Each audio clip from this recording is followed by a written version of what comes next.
안녕하십니까. 시장공감템 시작합니다. 벌써 금요일입니다. 주가가 좀 반등하는 것 같으면서 또 오른 게 뭐가 있나 싶을 정도로 계속 좀 불안합니다. 채권 시장에 대한 불안한 얘기들이 계속 나옵니다. 일단 미국은 뭐 국채금리가 워낙 강세로 가면서 몇 년 만에 최고치다, 뭐 10년 만, 13년 만에 최고치다 이런 얘기를 듣는 건데요. 다만 미국의 금리 물가 인상은 알고 있는 악재다. 국내 채권 시장의 불안감들이 새로 추가되면서 어제 아침에 주가가 이렇게 밀리지 했던 것이 사실은 이유가 이제 풀려 나가는 건데요. 소위 뭐 레고랜드발 국내 채권 시장의 불안들이 시장에 좀 영향을 줬었는데요. 오늘 다행히 좀 주가가 올라오면서 다행스럽지만 이게 이제 하루에 끝날 문제냐 여기에 대해서 고민을 좀 해볼 필요가 좀 있어 보여서 조금 무거운 금요일입니다. 지수 확인하겠습니다. 네, 코스피는 0.01, 뭐 소폭 반등세로 좀 전환해서 다행입니다. 어제 사실 충격이 좀 컸었다가 낙폭을 만회하고 왔기 때문에요. 오늘 좀 반등이 좀 와줬으면 하는 바람들인데 내심 좀 사실 좀 무거운 금요일이기도 하고요. 무거운 생각들이 있습니다. 그래서 어쨌든 연말장 뭐 앞으로 이후의 장에 대한 고민들이 많은데요. 오늘 딥사이트 시간에 대신증권 이경민 투자전략팀장님과 함께 하반기 시장 또 내년 시장 큰 그림들을 좀 그리면서 지금 우리의 취약한 고리는 무엇인가, 투자자들은 어떻게 대응해야 되는 것인가 심도 있게 이야기하도록 하겠습니다. 네, 첫 코너 시작하겠습니다. 종목 이야기 잠금 해제로 출발합니다.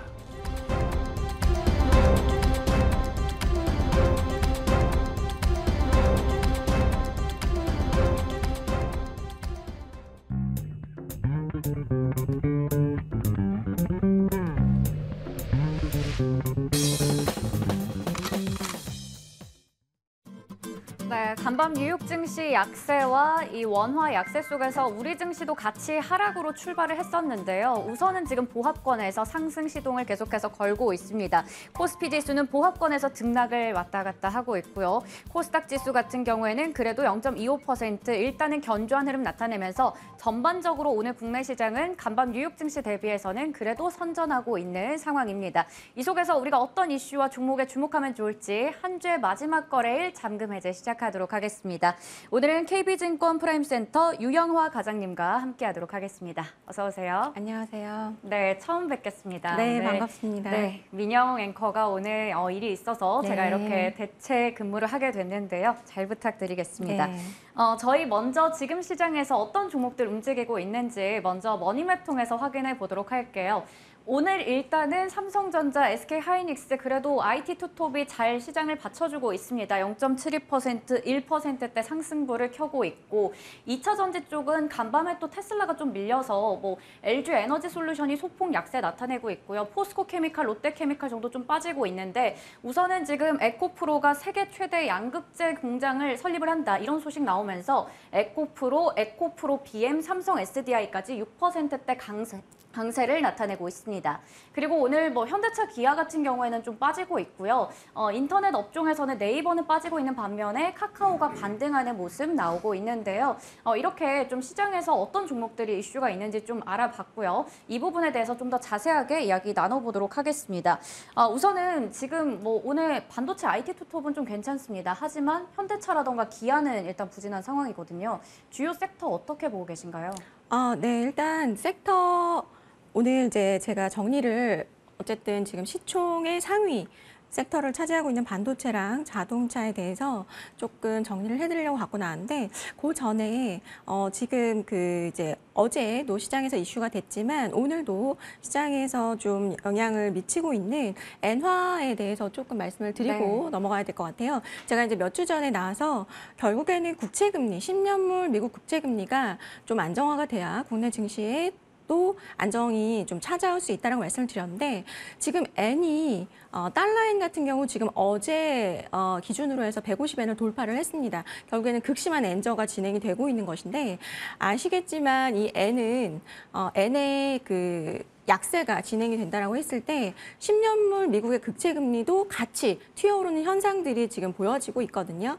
그게 왜 그러냐? 일본은 미국의 국채 보유국 1위입니다. 그렇기 때문에 지금 이 엔에 대해서 이 방어를 하는 데 있어서 특히나 이제 일본의 기관 투자자들 같은 경우도 미국의 국채 금리가 상승을 할수록 환해지 비용이 증가를 하기 때문에 미국의 국채를 시장에다 내다 파는 이런 이슈들이 또 생길 수 있어요. 그렇기 때문에 국채 금리가 또 상승하는 흐름이 보여지기 때문에 지금은 어쨌든 단기적으로는 엔화의 더 약세가 진행이 되는지, 특히나 지금 이제 150엔 같은 경우는 어느 정도의 저희가 심리적 지지선이었는데 그것을 돌파를 했기 때문에 엔화가 더 약세로 갈수록 국채금리, 미국의 국채금리는 더 상승할 수 있다는 점을 염두를 해두시고 리스크 관리가 조금은 필요하지 않을까 보여지고, 또 미국의 국채금리가 상승하면은 우리나라 증시에도 영향을 미칠 수 있기 때문에 그 부분 참고를 하시면 좋을 것 같고요.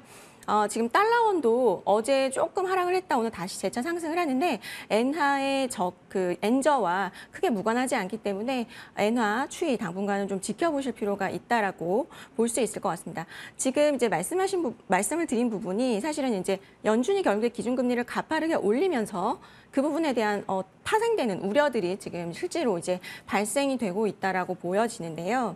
그래서 개인적으로는 이제 올해 하반기는 금융장세라고 볼 수 있지만 개인적으로 이제 내년 최소 2분기까지 역실적 장세가 좀 다가오지 않을까에 대한 우려가 있어요. 그래서 이제 앞서 이제 앵커님께서 말씀해 주셨듯이 반도체나 이 자동차 부분에 있어서 역실적 장세에 있어서 어떠한 영향이 있을지 이제 좀 설명을 드려보려고 하는데요. 일단은 반도체 업황부터 제가 이제 체크를 한번 해드리면, 자, SK 하이닉스의 제가 PBR 차트를 과거 거를 한번 가지고 와봤는데, 과거에 역사적으로 이 SK 하이닉스의 PBR 0.9배 하회된 시기가 근래 들어 한 3번 정도 있었습니다. 보시면 아시겠지만 IT 버블 때 있었고요. 글로벌 금융위기 때, 그다음에 유럽 및 중국 경기위기 때 0.9배를 하회하는 시기가 있었는데요.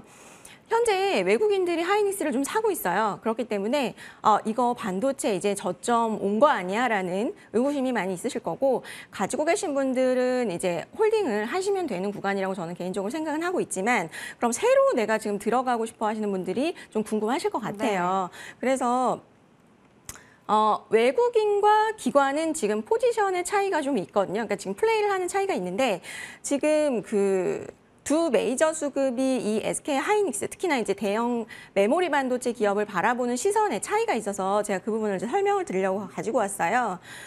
일단 외국계 펀드 자금 같은 경우는 조금 롱텀하게 투자를 많이 해요. 최소 SK 하이닉스를 투자할 때 3년 이상 보고 들어온 경우가 꽤 많거든요. 네. 그렇기 때문에 그 자금들이 일부 들어오고 있다라고 좀 보시면 될 것 같고요. 근데 국내 기관 같은 경우는 지금 거의 사지를 않고 있습니다. 왜 그러냐? 그럼 국내 기관은 어떤 지금 상황을 기다리는 거냐 보셔야 되는데, 최근에 몇몇 증권사로부터 만약에 지금 이 메모리 반도체들이 역대급으로 재고가 쌓여 있잖아요. 네. 그런데 이 재고 조정이 있은 다음에 결국에는 이제 캐펙스 축소의 효과가 나타나기 시작을 하는데, 그럼 이 재고 조정 시에 우리가 생각하는 것보다 훨씬 더 가격을 낮춰서 매도를 하게 되면, 그렇게 되면은 이제 쌓여 있는 재고를 처리함에 있어서 이익단의 훼손이 가해질 수 있기 때문에, 그러면 지금 우리가 생각하는 절대적인 이 밸류라고 생각하는 PBR 1배가 이 절대적인 밴드 수준 자체가 이 낮아질 수 있는 거죠. 네. 이해되시죠? 그래서 지금 가만히만 있어도 내가 주가는 움직이지 않았는데도 밸류가 높아지는 현상이 될 수 있기 때문에 그 절대적 레벨 자체라는 것이 조정이 될 수 있는 부분을 기관 쪽에서는 좀 우려를 하고 있는 것 같고, 실제로 몇몇 증권사에서 그러한 논거로 얘기가 좀 나오고 있는 것 같아요. 그래서 뭐 제가 볼 때 개인적인 판단으로는 저번에 이제 미국에서 중국을 규제한 부분이 이미 나왔고, 중국 또한 이번에 이제 전인대가 끝나면 아마 미국에 대한 제재에 대한 반발이 제가 진행될 것이라고 한번 말씀을 드린 적이 있습니다. 뭐 확실하진 않지만 그게 한 10월 말 정도부터 좀 서서히 좀 진행이 되지 않을까 싶기 때문에, 아직까지는 반도체 업종 자체에 대한 접근의 시기는 조금 이르다고 보고 있고요. 재고 자산이 어느 정도 처리가 되는지를 좀 확인을 하고, 그다음에 이제 그 중국에 대한 어떤 제재 반발 이슈도 확인을 한 다음에, 그다음에 이제 삼성전자의 또 감산 스탠스도 지금 명확하지 않은 상황이기 때문에 이 부분까지 좀 체크하시고, 그때 한번 조금 이제 고려를 해보시는 것을 말씀을 드리고 싶고요.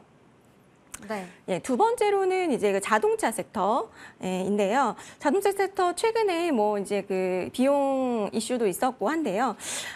근데 자동차주는 그래도 최근에 시장 하락기에 잘 버텼어요. 맞아요. 네, 그러다가 이제 9월 말경부터 주가 조정 심하게 받고 있는데 최근에 이제 기관들이 많이 팔았습니다. 아마도 이제 그 좀 이슈들을 미리 감지하고 있었던 부분도 있었던 것 같고, 그리고 이제 제가 차트 요거 지금 보시는 거 보이시겠지만 왼쪽이 현대차 12개월 포워드 EPS 추정치입니다. 빨간색이 그러니까 향후에 현대차가 12개월 이후에 벌어들일 돈이 늘어나냐 줄어드냐인데 지금 한국의 애널리스트 분들은 현대차에 대한 이 이익 추정치를 높여가고 있어요. 네. 근데 이제 포드에 대해서는 지금 이익 감소 추정치가 좀 낮아지고 있는 상황이거든요. 그래서 왜 이렇게 다른가 보면 지금 사실은 이제 그러니까 한국 쪽으로 봤을 때는 EPS 추정치의 감소가 전혀 반영되어 있지가 않고 지금 미국 쪽 같은 경우 반영이 되고 있는 부분인데 전일에 테슬라 이제 그 실적 발표에서도 얘기를 했지만 좀 일론 머스크가 자신감 있게 얘기했지만 실제로 수요 어떠냐라고 물어봤을 때 중국과 유럽 쪽의 경기 둔화를 살짝 우려를 하는 듯한 이야기가 있었어요. 그래서 수요 감소를 좀 우려를 하는 눈치였고 여기다가 최근 몇 주 전에 이 UBS 같은 경우는 그 글로벌 자동차 업종 자체에 대한 전체에 대한 업황 둔화에 대한 우려를 나타내면서 톤다운을 했습니다. 그래서 자동차라는 제품이 아시겠지만 인플레이션의 그 어떤 이슈로 인해서 소비가 감소가 이루어질 때 가장 마지막 단에서 자동차의 어떤 소비 둔화가 일어날 수 있는데 지금 이제 국내 같은 경우도 최근에 이제 그 대형 증권사 중에 하나가 자동차 쪽에 투자 의견을 하향을 했어요. EPS 하향을 하면서. 그래서 내년에 신차 수요 감소에 대한 우려를 하고 있고 실제로 미국 지금 그 보시면은 신차 재고가 늘어나고 있습니다. 예, 그래서 제가 표를 하나 가지고 왔는데 재고가 작년 6월 이후 가장 높은 수준까지 지금 올라오고 있거든요. 재고가 쌓인다는 것은 자동차가 덜 팔린다는 얘기겠죠. 그래서 뭐 이런 부분들을 반영을 한다면 지금 이제 그동안은 금리 인상으로 인해서 멀티플 하향이 있었다고 한다면 앞으로는 자동차 섹터의 EPS 하향이 지금 거의 이루어지지 않은 상태이기 때문에 앞으로 그런 부분들을 조금 반영을 해간다면 조금 추가적인 가격 조정도 우리가 염두를 해야 할 필요가 있다라고 보고 있고요.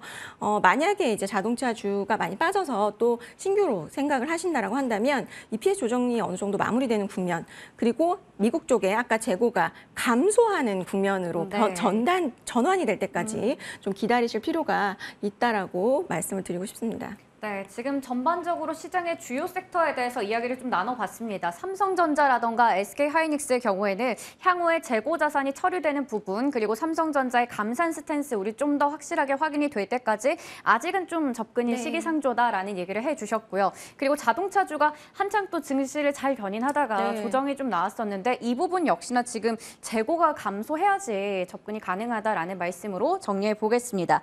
그러면 이제 수급 이야기 이어가 볼게요. 최근에 또 사모펀드와 연기금이 주목하고 있는 섹터 우리가 어떤 부분 보면 좋을지 한번 체크해 볼 텐데 녹색으로 표시를 해주셨네요. 여기 보니까 2차 전지 쪽 확실하게 지금 시장에서 강한 쪽이 2차 전지고 노란색은 뭐 동진세미캠, 원익QNC, LB세미콘 등등 반도체 쪽이 되겠습니다. 네, 이번 주 같은 경우는 시장이 그렇게 좀 변동성이 좀 있었고 좋지는 않은 상황이었기 때문에 아무래도 기관들이 좀 섹터의 집중화가 조금 더 두각이 됐던 시기였던 것 같아요. 그리고 참 이번 주는 또 약간 쇼커버의 성격들도 좀 많이 있었고요. 그래서 일단 지금 부각이 되는 섹터는 2차 전지라고 보고 있는데 이번에 영국발 이슈가 살짝 잦아들면서 이제 단기능을 시도하는 상황에서 가장 먼저 치고 나간 섹터가 바로 2차 전지였습니다.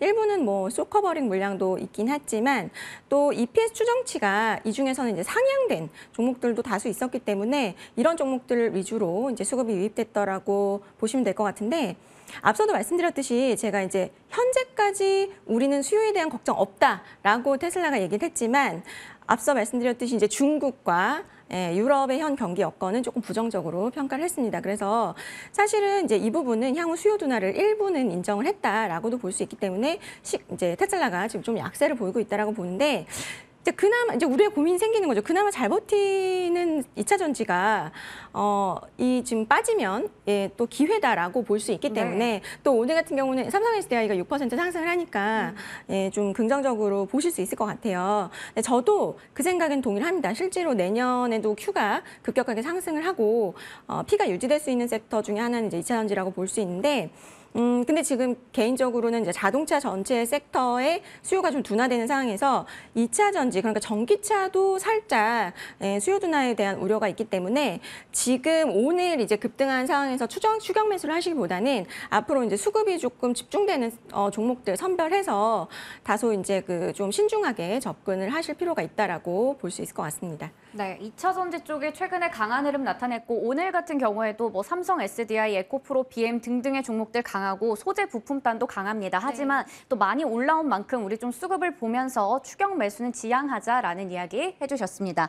그러면 이제 저희 잠금 해제 종목으로 넘어가 볼게요. 오늘은 한 종목인 만큼 여기 한번 집중해 보도록 하겠습니다. 바로 SKC인데 우려보다는 모멘텀이라고 주셨어요. 지금 뭐 양극재 외에 사실 동박이라던가 분리막 이쪽은 좀 주가가 많이 빠졌었거든요. 고점 대비해서요. 그리고 롯데케미칼도 경쟁 업체로서 지금 박차를 가하고 있는 상황이라서 좀 시장에서의 위치가 우려된다라는 생각도 있는데 모멘텀이 많다고요? 예, 지금 앵커님께서 말씀해 주신 대로 SKC는 다른 2차 전지주들보다 훨씬 더 많이 빠졌었어요. 네. 그러니까 최근에 시장도 빠지기도 했지만 2차 전지주들 한 뭐 소재 10개사 평균의 하락률을 보면 한 30% 그간 그 정도 보였었는데 SKC는 한 45%, 걔네들 30% 빠지는 동안 45% 빠졌기 때문에 그렇게 되면은 얘는 뭔가 개별적인 이슈가 있어서 빠진 거구나라고 볼 수 있겠죠. 그래서 그럼 이 회사에 대한 어떤 우려 사항을 좀 살펴봐야 될 텐데 이걸 진짜 우려를 해야 되는 게 맞느냐? 근데 그게 아니면 기회가 될 수 있으니까요. 네, 세 가지 정도 말씀드리면 첫 번째는 아무래도 이제 SK 넥실리스 동박 사업부의 상장 우려입니다. 분할 상장을 할 것이라는 우려. 두 번째는 LG 에너지 솔루션 향으로 점유율이 하락할 것이라는 우려. 그다음에 세 번째로 이제 화학 실적에 대한 둔화 우려 부분이 이제 반영이 되면서 주가가 이제 많이 빠졌는데요. 첫 번째 부분에 대해서 설명을 좀 드리면 SK 넥실리스에 대한 어떤 분할 상장을 우려하는 부분은 최근에 필름 사업 매각 을 했어요. 그래서 한 1조 6천억 정도 자금을 확보했고 최근에 산업은행 통해서 또 1조 5천억을 추가적으로 확보를 해서 지금 한 3조 정도 그 자금 자체를 확보를 했기 때문에 회사 분할에 대한 우려는 다소 낮다라고 보고 있고 오히려 이제 동사의 사업 포트폴리오 재편하는 부분을 보더라도 자회사의 상장보다는 오히려 흡수합병을 통한 역량 집중을 할 가능성이 좀 높지 않을까. 만약에 흡수합병을 한다라고 한다면 이 우려는 씻어지기 때문에 이 부분에 대한 주가 반영은 이루어질 수 있다라고 볼 수 있을 것 같고요. 두 번째 우려는 이제 그 LG 에너지 솔루션 향으로 점유율이 하락하는 부분인데 지금 LG 에너지 솔루션 향으로 워낙 수요가 많아요. 그렇기 때문에 이 정도 캐파에 대응이 가능한 기업은 보유한 경쟁사가 없다라고 보시면 돼요. 물론 일부에 조금 뭐 캐파를 나누어서 듀얼 밴더로 갈 수는 있겠지만 당장은 대체가 어렵다고 보고 있고요. 그래서 세 번째 마지막 우려는 이제 화학사업부 실적인데 아마도 뭐 이번 3분기나 4분기쯤 기점으로 해서 실적 접점 확인할 가능성 높기 때문에 이 부분도 저는 어느 정도 주가에 반영이 이미 됐다라고 판단을 하고 있고요. 이제부터는 저는 이제 주가의 우려보다는 모멘텀 핵심 변수를 조금 주목을 해보셔야 되는 시기가 왔다라고 보고 있고 이 회사의 어떤 신성장 사업 세 가지는 결국에 동박, 그다음에 실리콘 음극재, 그다음에 세 번째로는 글라스 기판 쪽 보시면 좋을 것 같은데요. 이 부분에 어떤 새 사업부에 대한 어떤 실적 상향, 그다음에 이제 경쟁력 강화 전략 발표를 회사에서 뭐 진행을 하지 않을까라고 기대를 하고 있는데 이런 쪽으로 조금 더 그러니까 주목을 해봐야 되지 않나 싶습니다. 네, 지금 그동안 상대적으로 좀 많이 빠진 만큼 이 그동안 과도한 낙폭이 좀 있었다라는 말씀해 주셨습니다. 어느 정도 우려 요인들이 다 선 반영이 된 것 같은데요. 그러면 이제는 신사업에 좀 우리가 집중할 때가 아닌가 싶어요. 일단 먼저 동박 쪽 말씀을 좀 드려보면요. SK 넥실리스는 동박 업체들 중에서 가장 큰 규모로 현재 북미 진출을 계획하고 있는 기업으로 볼 수 있고요. 2025년 말까지 북미 내 10만 톤 규모의 생산 능력 갖추게 될 것으로 보고 있습니다.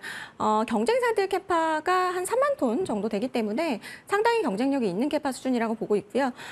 IRA 보조금 조건과 부분과 물류비 부담 부분 같은 것들을 감안을 한다면 북미 공장 쪽으로 지금 SK 넥슬리스가 진행하고 있는 선제적인 투자는 향후 북미 시장 개화 시에 마켓을 선점할 가능성을 저는 좀 높다라고 볼 수 있을 것으로 판단이 되고 있고요.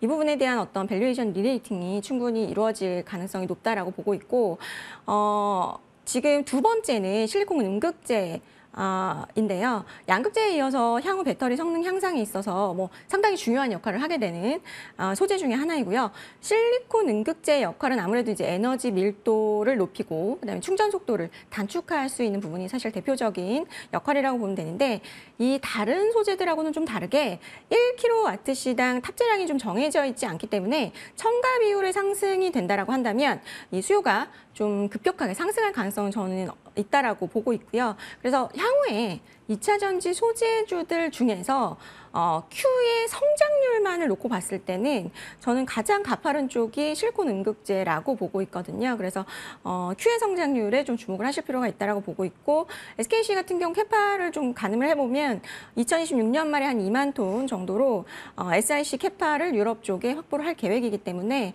뭐 가격 경쟁력도 좋고 높은 점유율 확보해 나가지 않을까 볼 수 있을 것 같습니다. 네, 이렇게 SKC 지금 그러면 밸류 리레이팅도 가능한 시점이라고 얘기 주셨는데 오늘 일단 좀 오르다가 다시 또 지금 오름폭을 반납하고 네. 소폭 내리고 있어요. 지금 자리에서 우리 가격 전략 어떻게 세워보면 좋을까요? 네, 전 밸류로 이제 설명을 드려보면 좋을 것 같은데 현재 총이 한 3조 7천억 정도 됩니다. 근데 지금 보수적으로 일진머티리얼즈의 동등한 멀티플인 뭐 에비타 9배 정도를 적용을 한다면 동박가치만 한 4조 2천억 정도를 줄 수 있는데 지금 다른 부분 제외하고서라도 현재 SKC의 동박가치가 3조 7천억 원 정도밖에 안 된다라는 얘기인 거거든요. 그래서 절대적인 저평가가 있다라고 볼 수 있고 캐파 비교를 해보면 이제 2025년에 동박 캐파가 SKC가 25만 톤이고 일진머티리얼즈가 13만 톤이니까 2배 차이가 나거든요. 그렇기 때문에 저는 개인적으로는 SKC의 주가는 일진머티리얼즈에 비해서 현저하게 좀 저평가되어 있는 구간이라고 볼 수 있을 것 같습니다. 네, 일진 머티리얼즈에 비해서 SKC 현저히 저평가되어 있다 말씀 주셨습니다. 구체적인 혹시 매수가도 있을까요? 매수가는 별도로 따로 제시를 해드리진 않을 건데요. 네. 예, 뭐 9만 원 아래에서 시장 안정화 시에는 조금씩 분할 매수권으로 접근하시는 거는 괜찮아 보입니다. 네, 현재 97,400원 선에서 움직이고 있습니다. 9만 원 선 아래에서 우리 분할 매수로 접근해보자라는 이야기를 해주셨습니다. 이렇게 해서 오늘 SKC 잠금 해제 종목으로 확인해봤고요. 지금까지 KB증권 프레임센터 유영화 과장님과 함께했습니다. 오늘도 말씀 감사합니다. 네, 고맙습니다.